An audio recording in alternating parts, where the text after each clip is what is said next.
एक माता बेटी है यहाँ पर, उसके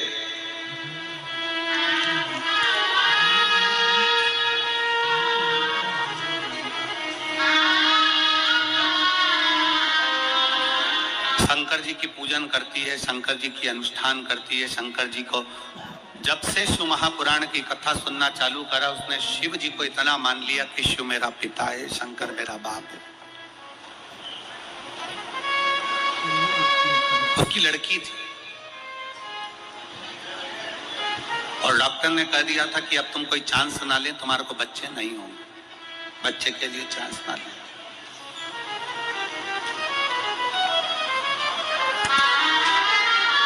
और एक बेटी नहीं, उसकी दो दो बेटियां थी।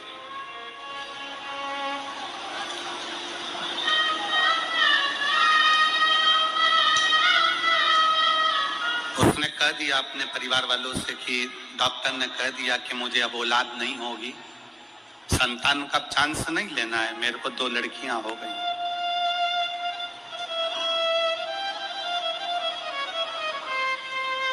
उस मां ने अपने पत्र में लिखा कि मेरे मोहल्ले के लोग मुझे कहते थे कि तेरे घर में कभी लड़का नहीं हो सकता, लड़कियां ही लड़कियां। एक बात समझ में नहीं आती, लड़की और लड़के में अंतर क्या? लड़का एक कुल को तारता है, पर लड़की तो दो कुल को तारती है ना, एक अपना मायका और एक ससुराल। फिर लोगों की ये सोच क्यों हो जाती है कि लड़का होना जरूरी है, लड़का होना जरूरी है, लड़का होना जरूरी है। उसको रोज ताना देते, रोज कहते तेरी दो बेटियां हैं, डॉक्टर ने मना कर दिया, अब तुझे औलाद होगी नहीं, तुझे लड़का होगा नहीं। और अगर दो लड़की हो गई है तो तुझे अब संतान होगी नहीं। उसने भी मन में ठान लिया कि अगर मैं शंकर की कथा सुनती हूँ, और सियोर वाला महाराज शिव महापुराण की कथा कहता है और कहता है कि पंडाल में बैठकर कथा का रसतत्व ग्रहण करा जाए, 5 पंडाल बैठकर कथा सुनी जाए तो बाबा जो मांगो वो देता जरूर है। उसने भी पकड़ लिया, उसने भी पकड़। और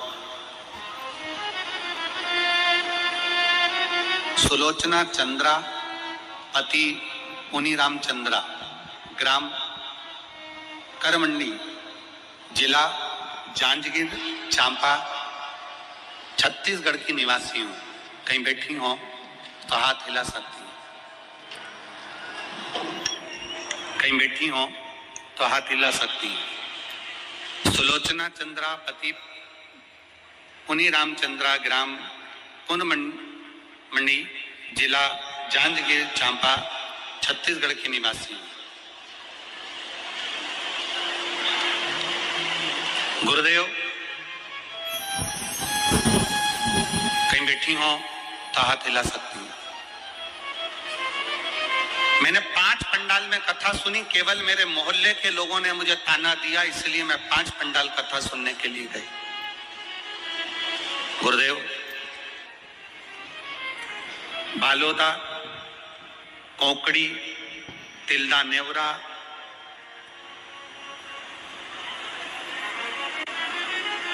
और भी 2 स्थान पर हमने कथा का रसपान किया।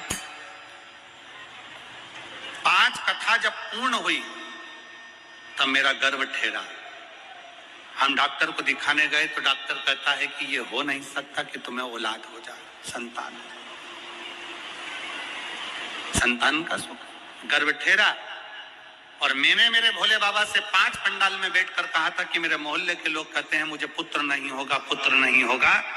मैं आज छाती ठोक कर कहती हूँ 29/4/2024 को बाबा ने मुझे एक पुत्र नहीं 2 बेटे दिए, जिनका फोटो लगा रही हूं मैं, जिनका फोटो में लगा। मुझे एक पुत्र नहीं, मेरे बाबा ने 2 पुत्र दिए।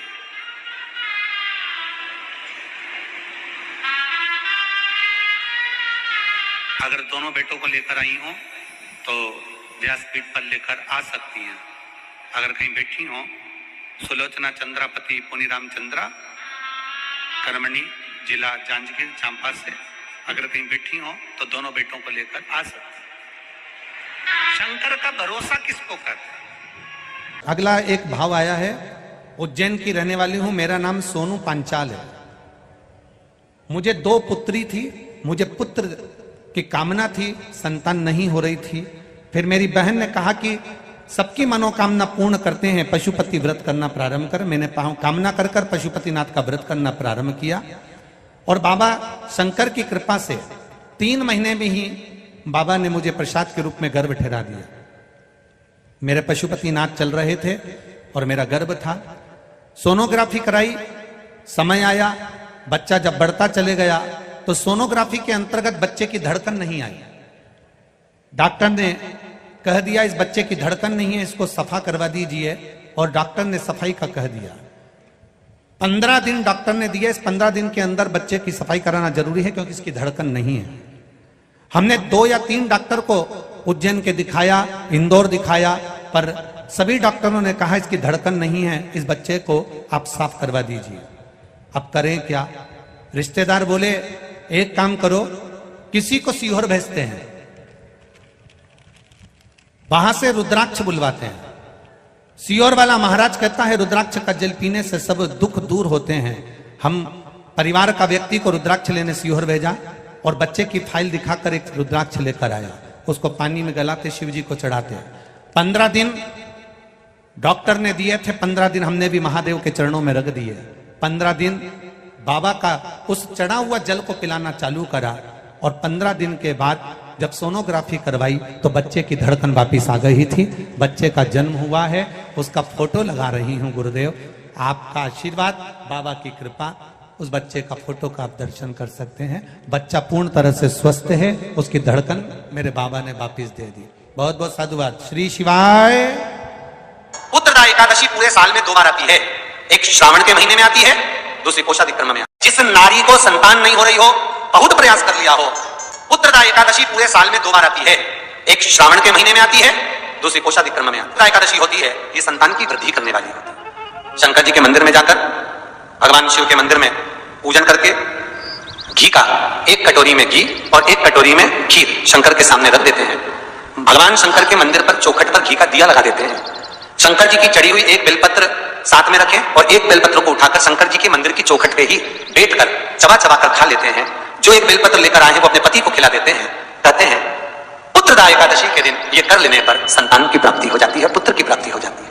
महापुराण की कथा कहती है, आप अगर विश्वास रखे हो, सफेद आंकड़े की जड़, जिस नारी का संतान नहीं हो, गर्भ नहीं ठहरा हो, सफेद आंकड़े की जड़, जिस देव अधिदेव महादेव की कथा जिस तुमरुका जी ने श्रवण कराई है, शंकर भगवान जिनके सामने बैठकर शिव पुराण की कथा सुन रहे हैं, उन तुमरुका जी का नाम लेकर शिवलिंग पे से 21 बार घुमाकर मंदिर में ही कमर पर 7वें दिन रजस्वला धर्म के जो बांध लेता है और 1 पीपल का पत्ता अवधूतेश्वर महादेव का नाम लेकर शंकर पर चढ़ाकर उसको गाय के दूध में उकालकर रात्रि को दोनों पति पत्नी अगर पीकर सोते हैं, 3 महीने में भगवान भोलेनाथ उसकी गोद भर देते हैं। ये शिव कथा। शंकर देखा जरूर है। अच्छा, संतान नहीं हो, किसी नारी की गोद, अगर स्त्री की गोद अगर खाली रह जाए तो भी दुख होता है उसको कि मेरे घर में औलाद नहीं, संतान नहीं।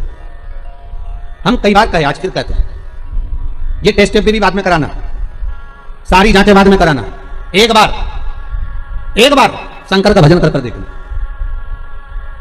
पिछले वर्ष कथा में तुमरुका जी की जो कथा कही थी, यूट्यूब पर डली हुई, अगर आप लोगों ने नहीं सुनी हो तो उसको निकालना यूट्यूब पर। श्री तुमरुका शिव महापुराण की कथा में कही थी, तुमरुका जी का व्याख्यान, उसमें वर्णन किया था। सब जगह से अगर हार जाओ और सारे रिपोर्ट आपकी आपने सब दिखा ली, तो एक बार शंकर पर भरोसा कर तुमरुका जी का नाम लेकर सफेद आंकड़े की जड़ को शिव जी पैसे रजस्वला धर्म के 7वें दिन 21 बार घुमा लो, नाम गोत्र बोलकर कमर में लाल धागे में बांध लो, पीपल के पत्ते शिव जी को चढ़ाओ, उठाकर लाओ, उस 1 पत्ते को रात्रि को गाय के दूध में उकालो और उस दूध को दोनों पति पत्नी पियो, साथ रहिए। समय आएगा, बाबा चाहेगा तो 3 या 4 महीने में गर्भ ठहर ही जाएगा। सारे डॉक्टर को दिखा लिया अपनी जगह, टेस्ट भी करवा लिया अपनी जगह, और एक बार प्रयोग, और वो विश्वास रखकर करना पड़ेगा। शंकर पर जो भी कार्य कर रहे हो आप, जो उपाय कर रहे हो आप, शिव का स्मरण कर, भगवान पर अगर विश्वास रखोगे, भरोसा दृढ़ इन चरणन करो, श्री वल्लभ नक्षत्र छटा बिन सब जगह ही अंधेरो। अगर भरोसा है तो शंकर है, और भरोसा नहीं तो शिव कहां से? विश्वास लेकर अगर आए हो तो काम तो होगा। ये लोग काशी से आए हुए हैं, विश्वास लेकर ही तो आए होंगे कि हम जाएंगे शंकर की कथा में तो बाबा कृपा जरूर करेगा। कई लोग यहाँ पर बैठे हुए जो आज विश्वास लेकर आए हुए हैं, दूर दूर से आए हुए हैं, केवल विश्वास लेकर कि भगवान कृपा करेगा किसी ना किसी रूप में, मुझे विश्वास है कि बाबा मेरी सुनेगा। और फिर कहता हूं, कथा में अगर आपने मन लगा लिया, भले टीवी चैनल के माध्यम से श्रवण कर रहे हो, भले मोबाइल के माध्यम से श्रवण कर रहे हो, भले पंडाल में सुन रहे हो, बाबा से अगर दिल से आपने अगर कह दिया तो 3 महीना बहुत होता है सब कामना पूरी होने के लिए। मेरा बाबा आपको कुछ ना कुछ दे ही देता है, बस आपकी रुचि के अनुसार सुख प्रदान कर ही देता है। भगवान कृष्ण की 16,108 रानियां थी। कितनी रानियां?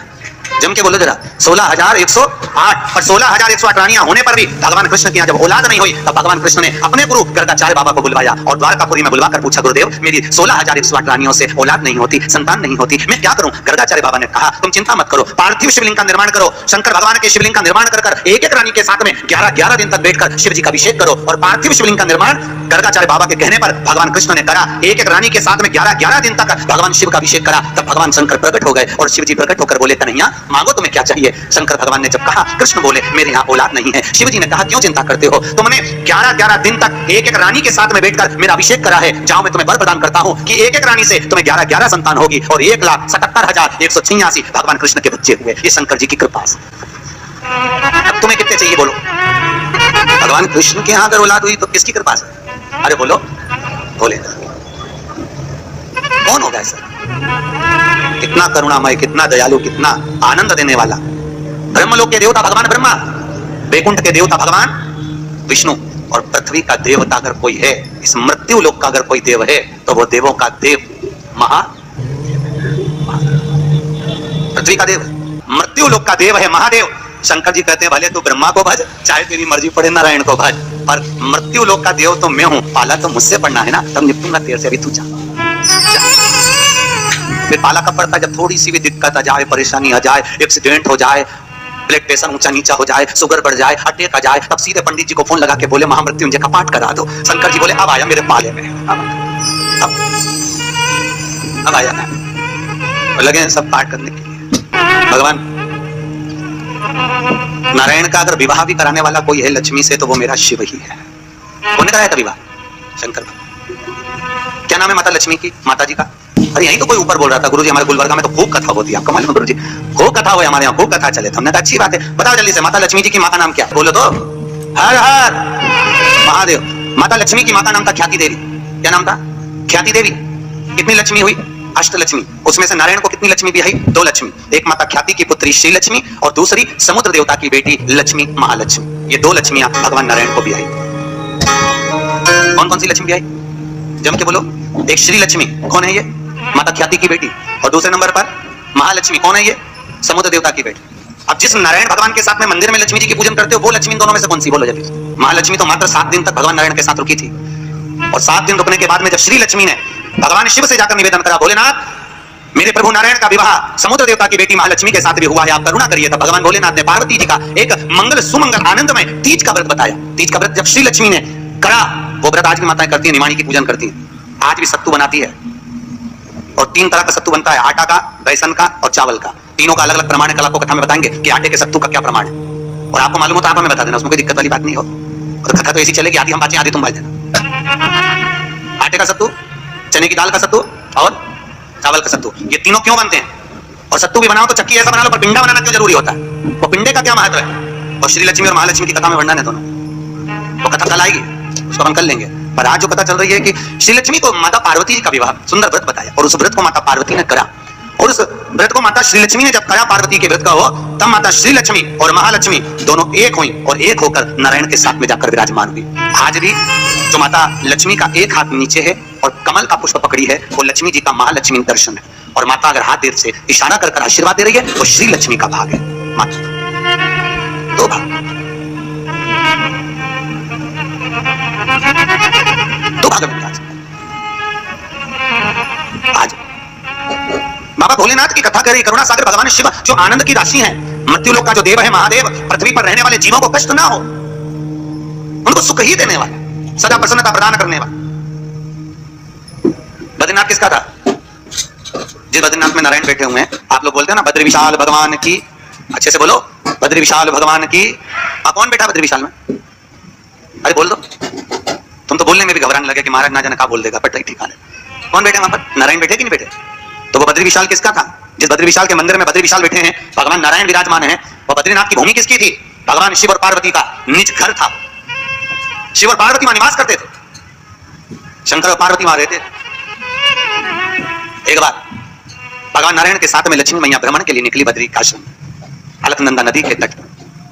और माता लक्ष्मी ने जैसे ही बद्रिकाश्रम को देखा, इतना सुंदर आश्रम, नारायण ने शिव जी को नमन करा, शंकर ने नारायण को नमन करा, दोनों एक दूसरे को नमन करे। और इतने में नारायण लक्ष्मी को लेकर वापस जाने लगे तो लक्ष्मी जी ने नारायण को रोक लिया और कहा, प्रभु रुकिए, मेरे वचन को सुनो, ये बद्रिकाश्रम मुझे बहुत अच्छा लग रहा है नाथ, कुछ भी करो पर ये बद्रिकाश्रम मेरा होना चाहिए। भगवान नारायण ने कहा लक्ष्मी ये कभी नहीं हो सकता, क्योंकि यहाँ शिव का वास है, ये शंकर की जगह, ये भोलेनाथ जी की जगह है, और अगर ये शंकर जी का निज निवास है, शंकर जी का स्थान है, तो तुम्हारा कैसे हो सकता है? लक्ष्मी जी बोली प्रभु चाहे कुछ भी हो जाए पर ये बद्रिकाश्रम मेरा होना चाहिए।